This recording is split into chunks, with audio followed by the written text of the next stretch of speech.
Hello guys. Okay. Okay, Libra, para to sa'yo sa natitirang araw ng June. Okay, ngayon is June 23. Okay, so sa natitirang araw ng June hanggang June 30 ang reading na to para sa'yo. Ito ay message at maaaring paalala, guys, o advice sa inyong situation. Okay, Libra, para to sa'yo. Anong inyong situation sa kasalukuyan at hihingi tayo ng advice para sa inyong situation, Libra. Tingnan natin. Libra, para to sa'yo. Okay, makinig ka kung gusto mo lang. Libra. Okay, Libra, kayo ay nagpapahinga. Gusto ko magpahinga. Ako'y napapagod na. Napapagod ako sa mga nangyari sa akin lately. Okay, maring 3 months ago or 3 weeks ago. Masyado akong napagod sa mga ginawa ko, sa mga nangyari sa akin. So, yun ang inyong something.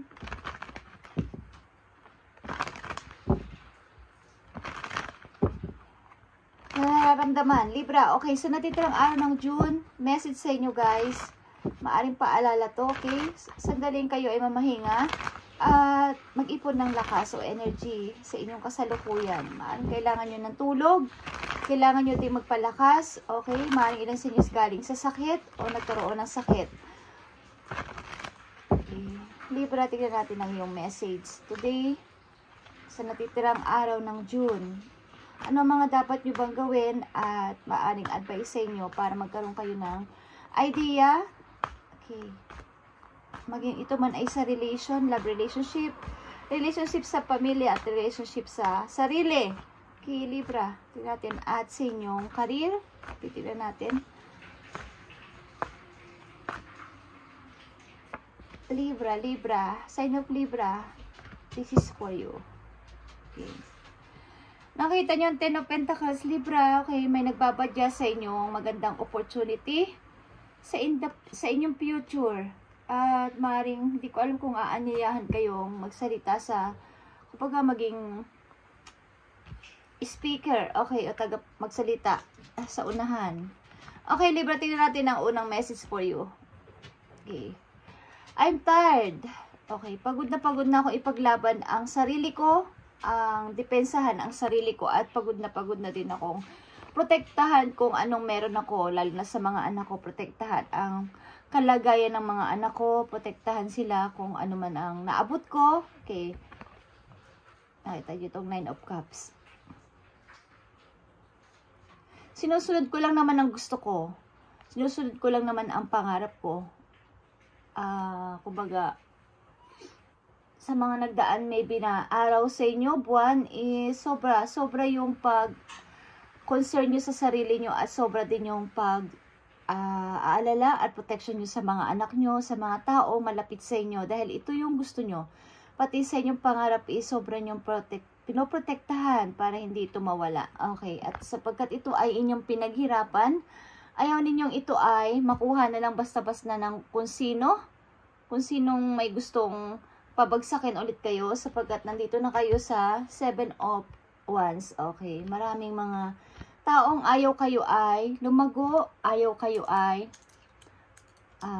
maging nandyan sa taas. Okay, gusto nila nandun kayo sa baba. Okay, naghihirap. Okay, Libra, tingnan natin. King of Swords. Yeah. Nakapag-desisyon na ako sa sarili ko at gusto ko na ng yung mauna ako. Okay, yung ako yung masunod. Ako naman na mag-decide sa sarili ko. And Queen of Swords. Yeah. As a King and Queen of Swords is panatilihin mo ang sarili mo na kumbaga, nanatili sa yung pananaw at yung mga memories, yung mga magandang alaala na nangyari sa'yo, bad and good man yan, is isasantabi mo muna at gagawin mo munang practical yung na gusto mong gawin sa ngayon, gusto mo munang maging practical. Okay, Libra? Gusto mo munang mag-focus sa iyong sarili sa kasalukuyan papunta sa future. Para dito, meron kang something big na pangarap dito. Okay? Na magkaroon ng may pagmamalaki lalo na sa mga anak mo, kung may anak ka, maaaring ikaw ay nag-iisang tumataguyod sa iyong mga anak. Maaaring isa kang mother o isa kang father na mag-isa mong tinataguyod ang iyong mga anak sa iyong kasalukuyan at gusto mo silang mabigyan ng magandang buhay sa future, Libra. Okay, tingnan natin ang King and Queen of Swords, kung ano ang ibig ipahiwatig sa inyo ng King and Queen of Swords. Okay. King and Queen of Swords, ipakita mo sa mga Libra ang ibig sabihin nito sa natitirang araw ng June, guys. Okay, ngayon is June 23. Okay. 623, guys. And kahapon, depende sa iyong lugar, sa inyong lugar, Libra, is full moon, full moon. Okay, strawberry moon yun, guys, strawberry moon. So makikita nyo, mapapansin nyo ang kalawakan is medyo pink. Okay, because sa kulay ng strawberry yun. Medyo mapula na pink ang kalawakan. Yung parang magtatakip silim na, guys. Makikita nyo. Okay. Yeah, I'm ready. I'm ready to go na sa pangarap ko. Wala akong pakailam kahit sino pang humadlang sa akin. Okay, gusto ko mag-victory. Gusto ko mag-success para sa pamilya ko, lalo na sa mga anak ko. Okay, may anak kayo. King and Queen of Swords. Tingnan natin. Libra. Yay. Yay, Libra. Stand your ground. Patunayan mo na ikaw ang masusunod like this. Katulad ng una mong message is 7 of Wands. Meron ka dito 7 of Wands. Patuloy mong punoprotektahan ang iyong sarili hanggang sa kasalukuyan ninyo, okay? Kahit ano pa dumaang bagyo, pagsubok or what is, papatunayan ko na ako yung tama, okay? Panindigan ko kung anong dapat kong panindigan dito at walang sino man ang pwedeng humadlang sa katotohanan na alam ko kaya ano bang pinaglalaban nyo, guys, at ano ba ang nangyari sa inyo sapagkat kayo ay pagod na pagod.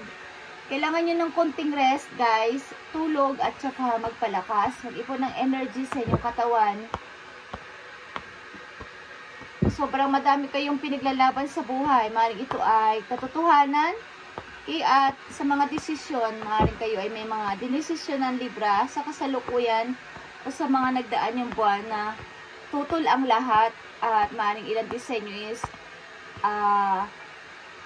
hindi pinapanigan ng lahat sa inyong paniniwala, sa inyong prinsipyo. So, maaaring pagod na pagod ang utak ninyo dito. Okay, guys? Tingnan natin, guys, ang 7 of Wands and 9 of Cups. Okay? May mga plano ka at tuloy-tuloy kang nagre-research, nag-aaral like this. 9 of Cups. Nakita mo to, may hawak kang libro. Maaring nagre-research ka sa mga books or sa internet mismo ng mga gusto mong planuhin para sa iyong tagumpay. Ito ay patience and planning. Okay, para sa iyong abundance ito, stability. Nakikinig ka sa iyong sarili mismo. Pinapairal mo ang iyong katapangan dito. Maaring maraming pintuan na magbubukas sa iyo. Ang ibig ko sabihin, opportunity. Maraming opportunity ang magbubukas sa inyo ngayong taon, guys. Libra, ito ang message sa iyo ngayong natitirang araw ng June. Okay, June 23 hanggang June 30. Ito ang inyong message, guys. Marami kang plano kaya nag-aaral ka at nagre-research ka pa. Kumbaga, inihintay mo tong plan na to because ito ay big plan ito para sa'yo, about sa iyong paglago sa money. Okay, nag-aaral ka, something na nagtitingin-tingin ka ng mga books or nagtitingin ka sa internet ng mga about sa inyong plano. Okay, Libra? Kumbaga, walang makakapigil nito at walang walang makakahadlang sa plano mo. Maging sino man ang kaharap mo, gusto mong ipaglaban. Okay. Maaaring ilan sa inyo is nagkaroon ng awakening, kaya ganito, na may natutunan sa naging experience sa nakaraan na kailangan ninyo ng pagpaniwalaan lang ang tama. Yung katotohanan lang gusto nyo at pinaninindigan nyo to. Tingnan natin ang message pa para sa iyo, Libra. Sa natitirang araw ng June. Sa natitirang araw pa ng June, tingnan natin, guys. Loss. Okay, loss. Sometimes you learn through offering true loss. you make a passionate invitation for love to take over and bring her own plan instead of the egos. Okay. Something na kayo ay na maaring na broken heart sa mga nakaraan yung bawa araw, buwan, or taon is mayroon kang maraming natutunan o nagkaroon ka ng awakening talaga na wag magpatalo dito. Sa halip na magpatalo ko or magmukmuk is nagpapatuloy ka sa buhay, Libra, and something na pinaglalaban mo talaga ang iyong karapatan. Okay, meron kang pinaglalaban dito. Maaring mga anak mo din, pinoprotektahan mo guys, at ang mga na-achieve mo, hindi mo pabayaan o pababayaan na makuha ng iba sapagkat ito ay pinaghirapan mo, okay? Sometimes, you learn through offering through lost, okay? Kailangan mong ma-learn sa mga na-experience mo na kabiguan kesa magmukmuka at itaas pa ang yung pride, is ma-learn ka dito at isuko mo yung sarili mo, okay? Na nagkamali ako, okay? Sabihin mo sa sarili mo na nagkamali ka at handa mo ituwid sa iyong future, okay? Maring kayo ay iniwan ng ama ng inyong mga anak kung kayo ay babae, Libra, at pinipilitin nyo na protektahan ng inyong mga anak at bigyan ng magandang kinabukasan. Okay, Libra, sa natitirang araw ng June, ito ang inyong advice galing sa inyong spirit guidance, guys. Okay? Sa inyong situation, Libra, ibigay mo ang tamang mensahe para sa mga Libra dito sa kanilang situation na ito. Libra, self-awareness is key. Take time today to go within and spend time with your soul. Go for a walk in nature and ground yourself. Meditate, listen to your favorite songs. Whatever you enjoy most, do that today. Okay. So, mag-meditate ka, like I said, kahit ngayon lang, kapag narinig mo ang message na to. At nga pala guys, may nagsasabi na walang, kung kailan nyo nakita at napanood ang video sa channel na to is doon magsisimula ang inyong message or advice at ito ay papunta sa inyong future. Kasalukuyan situation, papunta sa future. I mean, ang future is next day, next month, next week, or next month, or next year. Okay, depende sa inyo kasing situation ito guys. At sa mga naiisip nyo, sa inyong mga ginagawa every routine, at kahit na sino pang mag-advise at magbigay ng message sa kahit kaninong tao is hindi hawak ng nagbabasa dito ang inyong situation sapagkat kayo ang gumagawa ng kapalaran. Okay, kahit ibigay pa ang tamang message sa inyo kung iba naman ang inyong layunin, iba naman ang inyong mga ginagawa at salungat sa dapat mangyari is naiiba ang nangyayari sa isang tao guys, promise. Okay? So, kung kailan nyo makita at mapanood ang video na nandito sa channel na to, okay, is doon magsisimula ang inyong message at i-apply nyo sa sarili nyo kung gusto nyo lang guys para magkaroon kayo ng guide. Okay. Self-awareness is key. Magkaroon ka ng aware sa iyo sarili, hindi lang yung puro pag-defensive, pakikipaglaban sa iyong pananaw. Bigyan mo rin ng konting pansin ang iyong sarili this time, Libra.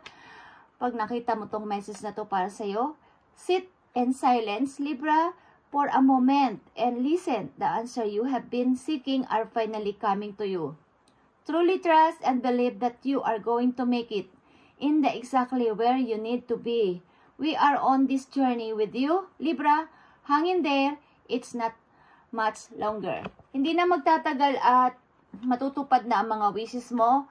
Huwag mong pilitin ang hindi pa dapat mangyari. Mangyayari ito sa tamang timing ayon sa kagustuhan ni Lord, ng mga ancestors mo at ng mga guardian angels mo sa heaven kapag nasa tamang oras na, nasa tamang timing, at yan ay kailangan mo magpalakas, self-awareness, para pagdating ng time na yon is ready ka, okay, sa gusto mo ang mangyari o sa mga plano mo. Hindi mo dapat ipilit ang hindi pa dapat mangyari. Okay, yan ang message sa'yo today sa natitirang araw ng June, Libra.